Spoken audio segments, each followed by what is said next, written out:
Hello, ഞാനിന്നിരിക്കുന്നത് കുബാബ കുഴിമന്തിയിലാണ്. അവിടെ കുറച്ച് variety ഫുഡൊക്കെ വന്നെന്ന് അറിഞ്ഞതുകൊണ്ട് പോയതാണ്. ഞാൻ നേരത്തെയും പോയിട്ടുണ്ട്, ഒരുപാട് പ്രാവശ്യം പോയിട്ടുണ്ട്. അവിടെ ചെന്നിട്ട് ഒരു സ്പെഷ്യൽ ഒരു പാറ്റർ ഉണ്ടായിരുന്നു, പക്ഷേ അത് വൈകുന്നേരത്തേ ഉള്ളായിരുന്നു. അതുകൊണ്ട് ഞങ്ങളത് കഴിച്ചില്ല. അതുമല്ല 4 പേർക്ക് ഉള്ള പോർഷനായിരുന്നു അത്. ഞങ്ങൾ 2 പേരേ ഉള്ളൂ. അപ്പോൾ അതുകൊണ്ട് അവിടുത്തെ കുഴിമന്തി സ്പെഷ്യലൊക്കെ ഉണ്ടായിരുന്നു, ബീഫിൻ്റെയും ചിക്കൻ്റെയൊക്കെ. അപ്പം ഞങ്ങളതൊക്കെ വാങ്ങിച്ച് കഴിച്ചു. എന്നിട്ട് കുറച്ച് ടൈം അവിടെ ഇരുന്നതിന് ശേഷമൊക്കെയാണ് ഫുഡ് കിട്ടിയത്. നല്ല ടേസ്റ്റായിരുന്നു കേട്ടോ. ബീഫിൻ്റെ കുഴിമന്തി നല്ല കുഴിമന്തിയായിരുന്നു.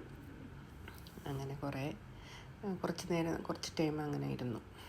നല്ല ഭംഗിയായിരുന്നു. എല്ലാവരും ഒന്ന് ലൈക്കും കമൻറ്റൊക്കെ ചെയ്യണേ.